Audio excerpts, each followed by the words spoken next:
नमस्कार दोस्तों, शांति ज्ञान चैनल पर आपका स्वागत है।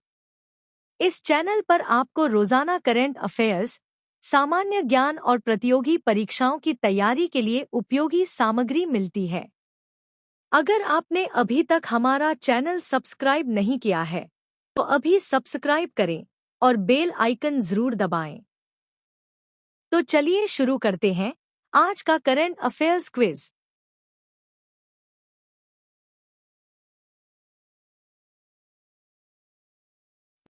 प्रश्न 1। महादेव कोली जनजाति मुख्यतः किस राज्य में पाई जाती है? विकल्प ए महाराष्ट्र, बी गुजरात, सी कर्नाटक, डी केरल। संपादित करें।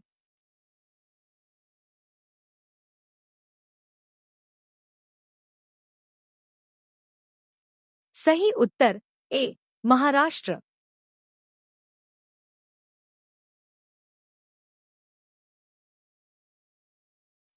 व्याख्या। महादेव कोली जनजाति हाल ही में महाराष्ट्र के पश्चिमी घाट में जलवायु अनुकूलन, वन संरक्षण और टिकाऊ जीवन पद्धतियों के अपने पारंपरिक ज्ञान के लिए चर्चा में थी। महादेव कोली एक अनुसूचित जनजाति है जो मुख्य रूप से महाराष्ट्र के पुणे, अहमदनगर और नासिक जिलों में पाई जाती है। उनका नाम भगवान महादेव, शिव, से लिया गया है और वे देवनागरी लिपि का उपयोग करके मराठी बोलते हैं। परंपरागत रूप से वे शिकारी, संग्रहकर्ता और योद्धा थे, लेकिन आज वे मुख्य रूप से कृषि और पशुपालन में लगे हुए हैं।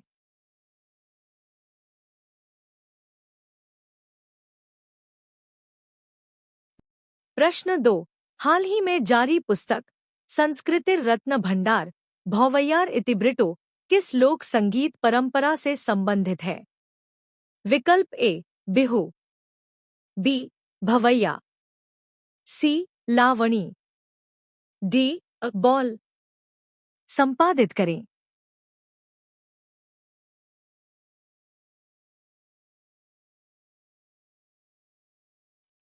सही उत्तर बी भवैया।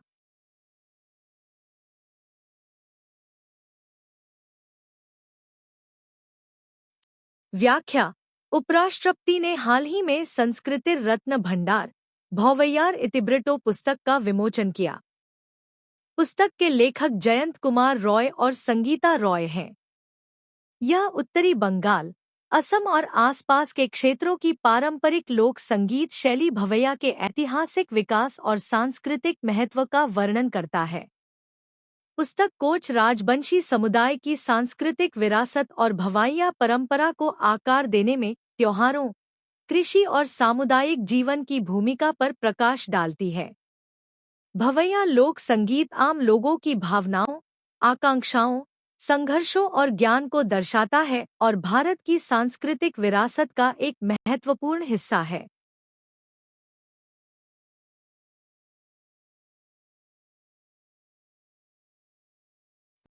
प्रश्न 3। क्लिनिकल प्रतिष्ठान अधिनियम 2010 को हाल ही में किस कानून के तहत संशोधित किया गया है? विकल्प ए आयुष्मान भारत अधिनियम 2018, बी जन विश्वास प्रावधानों का संशोधन अधिनियम 2026, सी राष्ट्रीय स्वास्थ्य नीति अधिनियम 2017, डी डिजिटल स्वास्थ्य मिशन अधिनियम 2020। संपादित करें।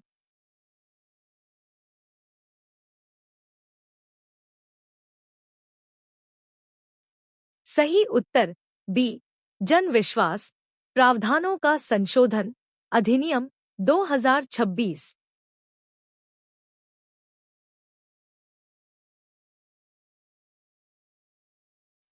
व्याख्या।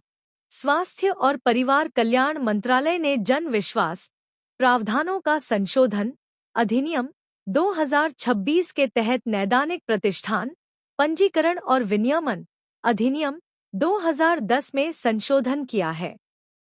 सुधारों का उद्देश्य अनुपालन बोझ को कम करना, विश्वासाधारित शासन को बढ़ावा देना और स्वास्थ्य सेवा क्षेत्र में व्यापार करने में आसानी में सुधार करना है।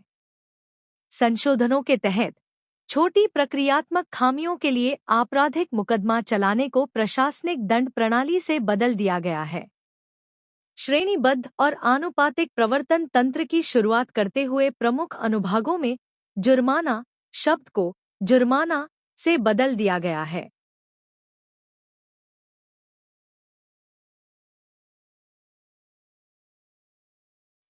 प्रश्न 4। बेरिजम झील, जो हाल ही में खबरों में थी, किस राज्य में स्थित है? विकल्प ए तमिलनाडु, बी कर्नाटक, सी महाराष्ट्र, डी केरल। संपादित करें।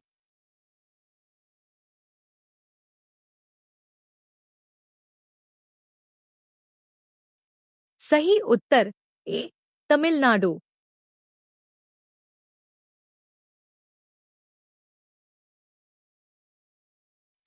व्याख्या। मद्रास उच्च न्यायालय की मदुरै खंडपीठ ने हाल ही में एक जनहित याचिका को वन पीठ को संदर्भित किया है, जिसमें टाइगर रिजर्व के रूप में संभावित अधिसूचना के लिए बेरिजम झील क्षेत्र की पारिस्थितिक व्यवहार्यता का आकलन करने के लिए वैज्ञानिक जनगणना की मांग की गई है। यह तमिलनाडु के कोडाइकनाल में स्थित एक कृत्रिम झील है। यह झील ऊपरी पलानी पहाड़ियों में स्थित है। यह आसपास के शहरों के लिए पीने के पानी का एक महत्वपूर्ण स्रोत के रूप में कार्य करता है।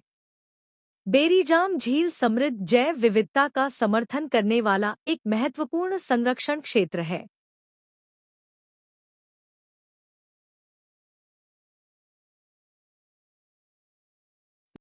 प्रश्न 5।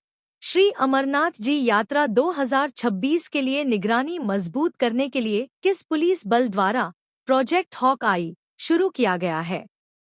विकल्प A Delhi police, B Maharashtra police, C Jammu और Kashmir police, D Punjab police.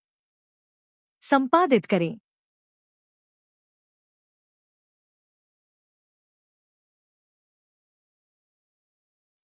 सही उत्तर सी जम्मू और कश्मीर पुलिस।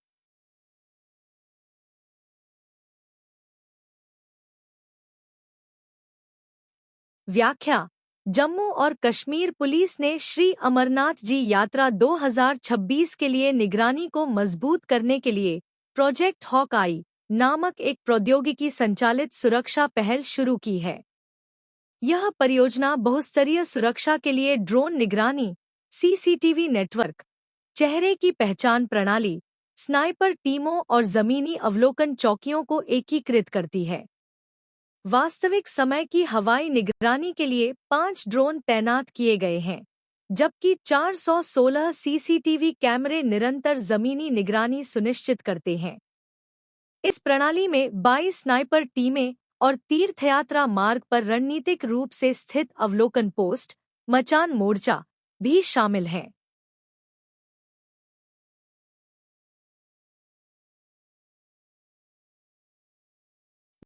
प्रश्न 6। ज्वालामुखी डी फुएगो, जो हाल ही में विस्फोट के कारण खबरों में था, किस देश में स्थित है? विकल्प ए मेक्सिको, बी पनामा, सी ग्वाटेमाला, डी होंडुरस।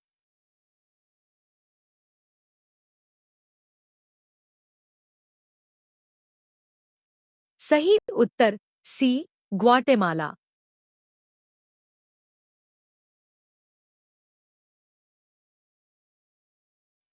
व्याख्या।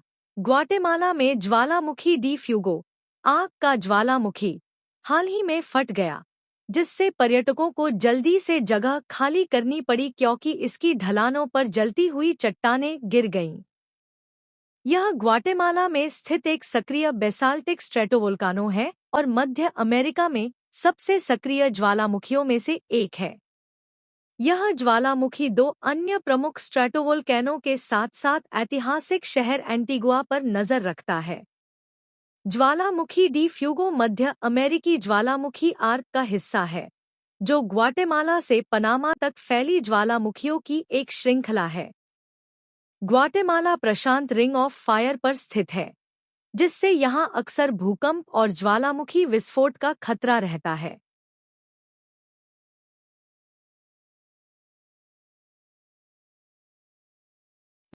प्रश्न 7।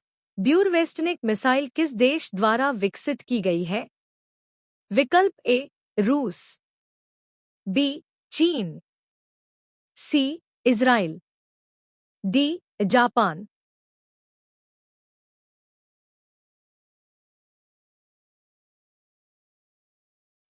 सही उत्तर ए रूस।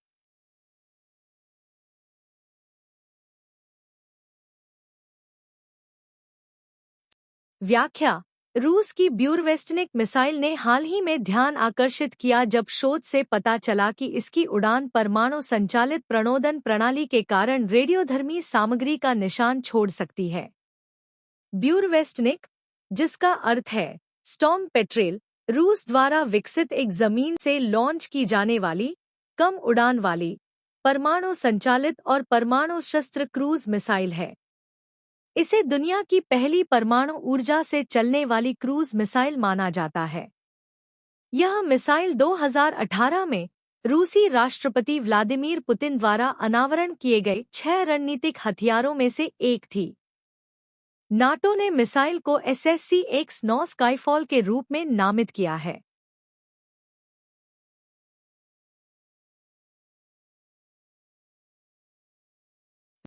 प्रश्न 8। सहरिया जनजाति मुख्यतः किन राज्यों में पाई जाती है?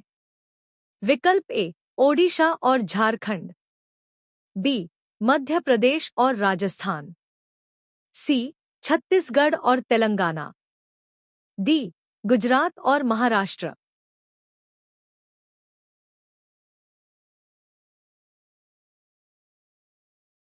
सही उत्तर बी मध्य प्रदेश और राजस्थान।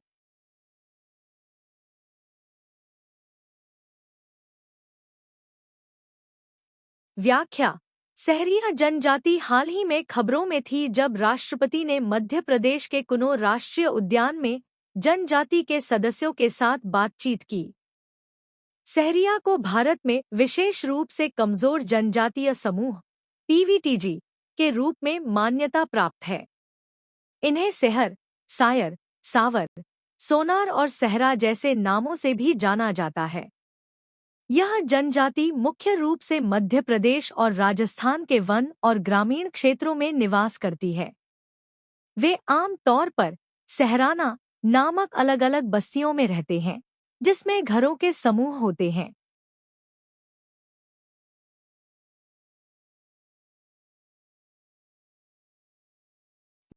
प्रश्न 9। भारतीय राष्ट्रीय महासागर सूचना सेवा केंद्र इनकॉइस का मुख्यालय किस शहर में है? विकल्प ए चेन्नई, बी हैदराबाद, सी बेंगलुरु, डी नई दिल्ली।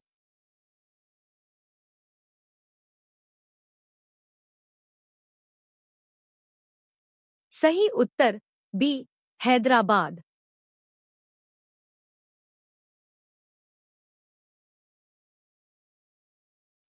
व्याख्या।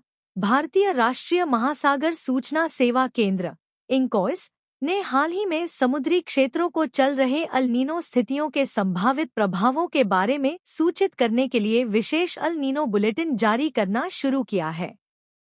इनकॉइस की स्थापना पृथ्वी विज्ञान मंत्रालय MOES के तहत एक स्वायत्त निकाय के रूप में की गई थी और यह पृथ्वी प्रणाली विज्ञान संगठन ESSO के तहत कार्य करता है। इसे महासागर अवलोकन और अनुसंधान के माध्यम से समाज, उद्योग, सरकारी एजेंसियों और वैज्ञानिक समुदाय को समुद्री जानकारी और सलाहकार सेवाएं प्रदान करना अनिवार्य है। इनकॉइस का मुख्यालय हैदराबाद में स्थित है।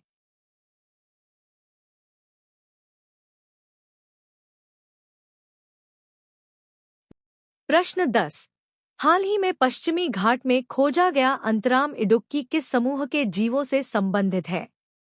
विकल्प ए महापतंगा, बी मकड़ी, सी ड्रैगन फ्लाई, डी मेंढक।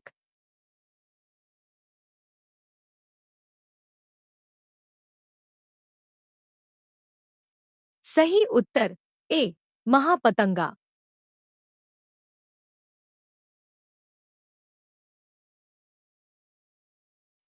व्याख्या। शोधकर्ताओं ने दक्षिणी पश्चिमी घाट में अंताराम इडुक्की नामक बाघ कीट की एक नई प्रजाति और प्रजाति की खोज की है।